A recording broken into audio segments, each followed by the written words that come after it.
The doors of the hospital room closed in her face, not slowly, not with any grace. The head nurse pressed her palm flat against Zola's chest, right there in the hallway, in front of everyone's, and said, "Family only, and you are not family." Zola Mensah was 31 years old. She had been awake for 19 hours.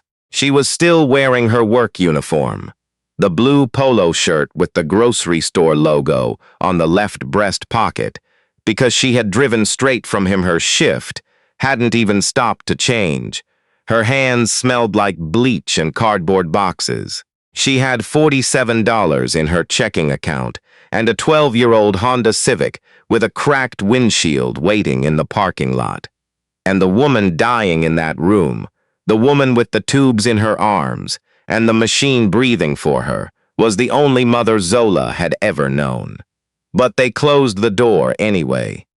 Let me tell you who Zola was before I tell you what happened next. She was born in Accra, Ghana, to a woman named Ama who sold plantains by the roadside. Ama died of malaria when Zola was 4 years old. Too young for memory. Too young to carry anything except absence. Zola's father, if that's what you could call a man who disappeared before she learned to walk, was never spoken of. She was raised by her grandmother in a one-room house in Nima, the kind of neighborhood that maps don't bother to label correctly.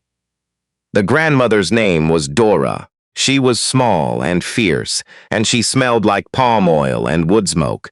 She taught Zola how to tie her head wrap before she taught her how to write her name. Dora died when Zola was 16. After that, Zola came to America the way many people come.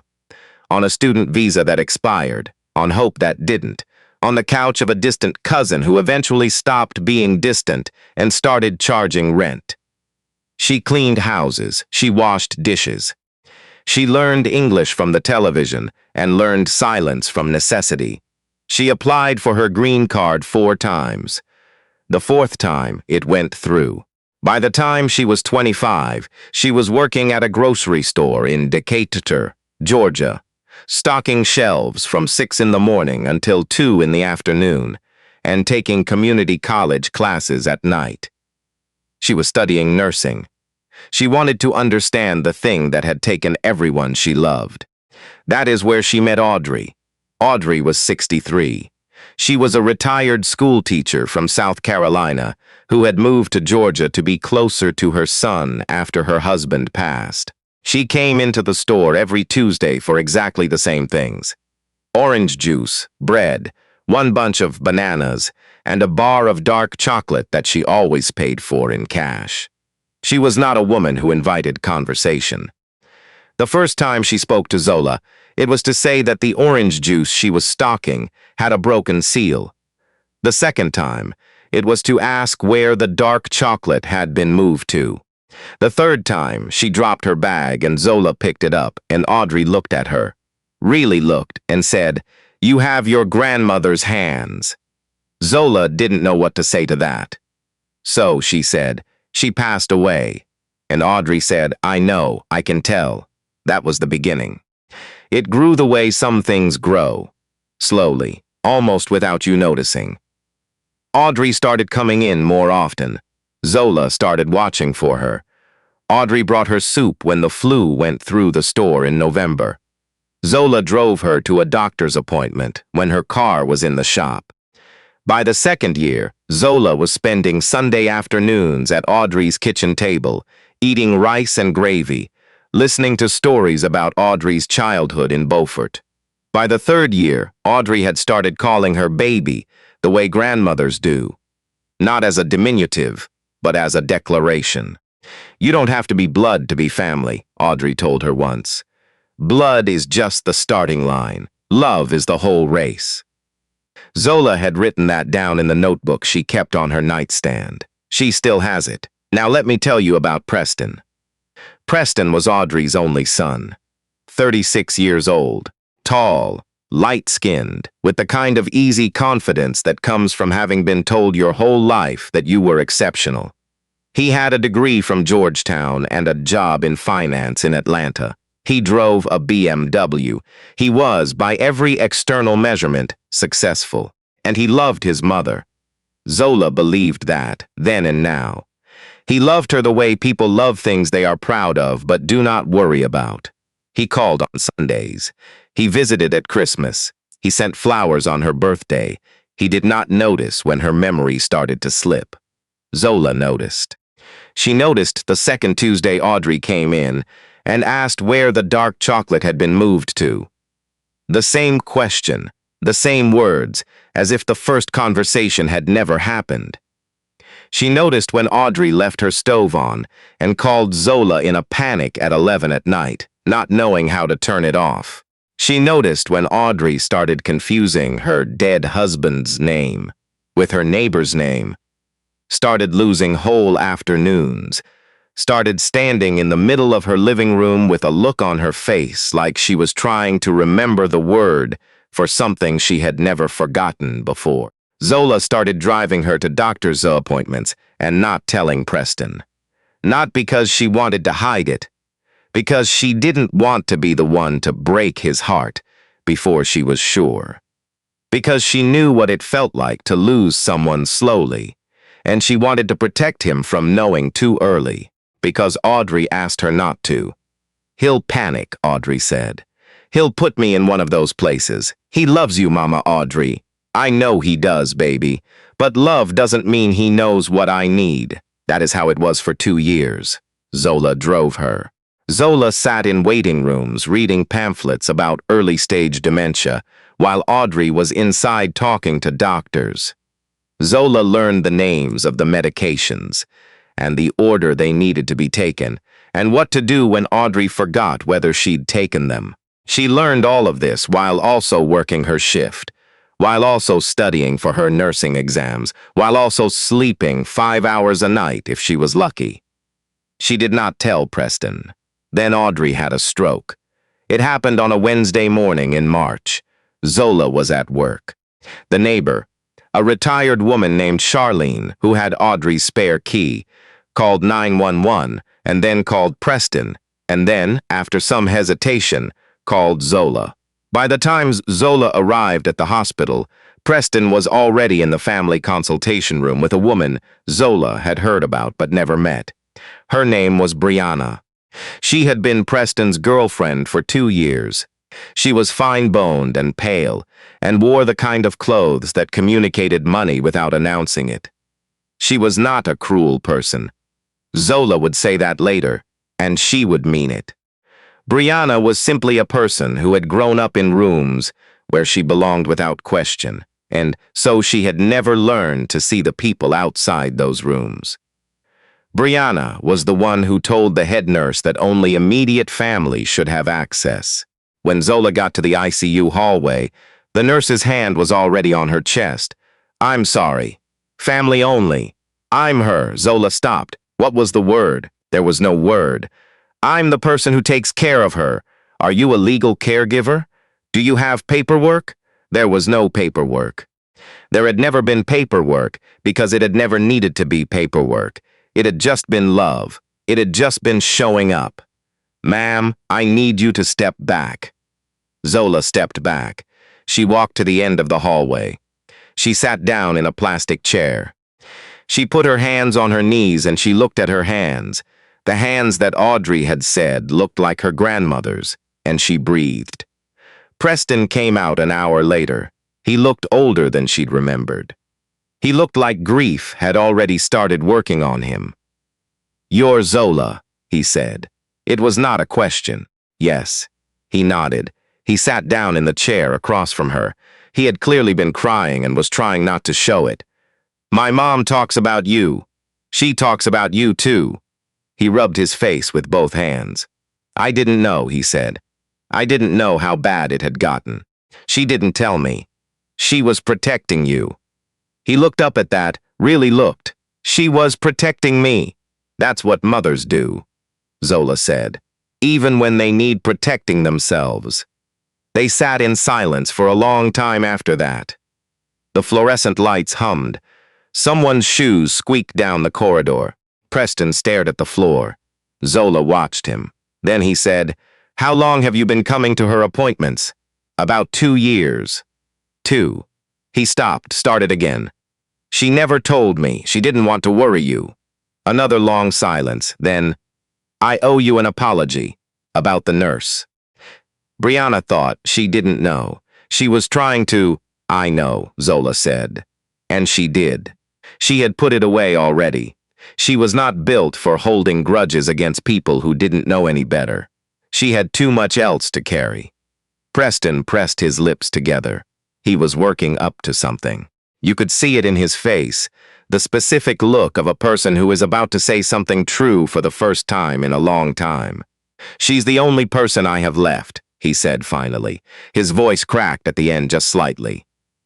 I know, Zola said again. Can you? He stopped. Swallowed. Can you tell me about her? About the last 2 years? I want to know what I missed. So Zola told him.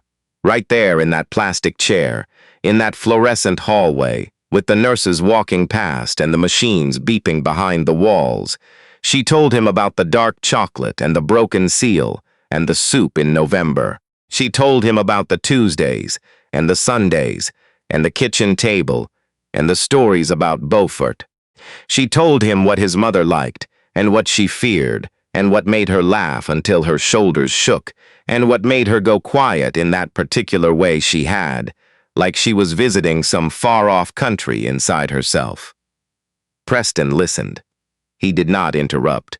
When she described the moment Audrey had told her she had her grandmother's hands, he put his face in his palms and stayed there for a while. When he lifted his head, his eyes were red. She chose you, he said. She chose you. She chose both of us, Zola said. She just needed both of us to know it. Audrey survived the stroke.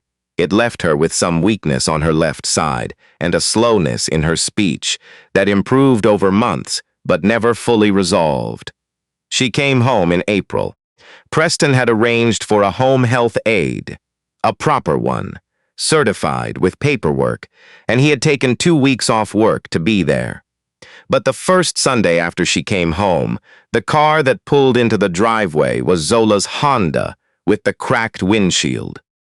And the thing that came through the door was the smell of the specific rice and gravy that Audrey had taught Zola to make on a Sunday afternoon 3 years ago, carried in a covered pot that Zola balanced on her hip while she knocked with her elbow.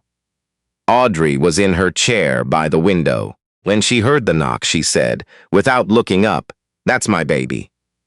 Preston opened the door. He looked at the pot. He looked at Zola. He stepped back to let her in. Brianna was also there. She looked up from the couch, and for a moment the two women looked at each other across the living room. Zola in her jeans and her coat with the fraying cuffs. Brianna in her cashmere sweater with her silver earrings. And something passed between them that was not quite an apology and not quite a truce, but was something real. "I'll get the bowls," Brianna said. And she did. They ate together, the four of them, around Audrey's table. Audrey ate slowly, with the careful deliberateness of a woman relearning small things, but she ate. She asked Zola about school. She asked Preston about a case he'd mentioned. She told them both about something Charlene had said the day before that had made her laugh. Her speech was slow, but her eyes were sharp. The dementia was still there, underneath like weather in the distance. But she was there too. At the end of the meal, Audrey reached over and placed her right hand, the stronger one, on top of Zola's. She held it there for a moment. She looked at Preston. "She stayed," Audrey said. Simple as that. And Preston looked at Zola, really looked, the way his mother had looked that first time in the grocery store, like he was seeing something true. And he said, "I know, Mama." I know she did. 6 months later, Zola passed her nursing board exam on the first try. She found out on a Thursday morning, standing in the parking lot of the community college, and she called 3 people, her cousin, her study partner, and Audrey. Audrey answered on the second ring, and when Zola told her, she made a sound, a long, high sound, pure joy, and then she said, I knew. Baby, I knew. She didn't say, I'm proud of you. She said, I knew. Which is a different thing. Pride can be surprised. Knowing cannot. Preston heard about it from his mother and called Zola that same evening. He was going to throw her a dinner. She said that wasn't necessary. He said he wasn't asking. She laughed, which was not something she had expected to do with Preston, and he laughed too, and she thought, okay, this is what it becomes. The dinner was small, 12 people around a table in a restaurant in Midtown. Preston's friends, some of Zola's classmates, Charlene from next door. Audrey sat at the head of the table in her good dress, the one with the small gold buttons, and she did not look like a woman with a diagnosis. She looked like what she was, a woman who had gathered her people around a table and was watching them become something together. Near the end of the evening, Preston stood up. He tapped his glass. He was not a man who gave speeches. You could tell by the way he held the glass, like he wasn't sure what to do with his hands. He cleared his throat. I want to say something, he said, about Zola, about what she did for my mother and what she did for me, even when I didn't deserve it. He stopped. Started again. I didn't know, that's the truth.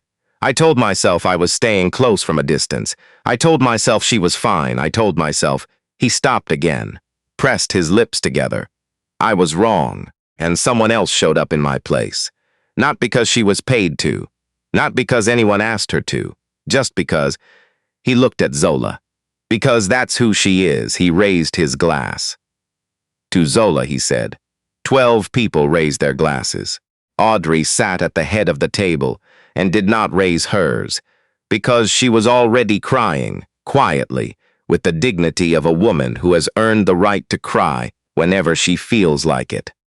Zola looked at her, this woman who had stopped her in a grocery store aisle and changed the whole shape of her life, and felt something she had not felt since her grandmother died in that one-room house in Nima, something warm and stable, like ground under her feet after a long time floating.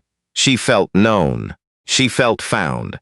She felt like she had finally, arrived somewhere that was hers. I need you to understand something before we close. This is not a story about a woman who suffered and was eventually rewarded. That framing is too small for what Zola did. Zola was not waiting for a reward. She was not keeping score. She was not building towards something. She was just doing what her grandmother had done, and what her grandmother's grandmother had likely done before. That. Showing up, staying, loving without conditions, giving without a receipt. The people who do this are almost never recognized. They are almost never the ones giving the speech. They are almost never the ones in the room when the decisions are made. They are in the hallway, sitting in plastic chairs, waiting. What Zola did was simple. She noticed an old woman with broken seal orange juice and gave her a little of her attention, and then a little more, and then she gave her years. That is all. That is everything. If you have someone like Zola in your life, someone who showed up quietly, who stayed without being asked, who knows the medication schedule and the doctor's name, and what kind of chocolate you like, I want you to put down whatever you're doing and go tell them you see them. Don't wait. Don't assume they know. Tell them. And if you've ever been the person on the other side of those hospital doors, the one who walked past, who didn't know, who let someone else carry it, it's not too late. It is never too late to turn around and say, I see you now. I'm here. That's what Preston did.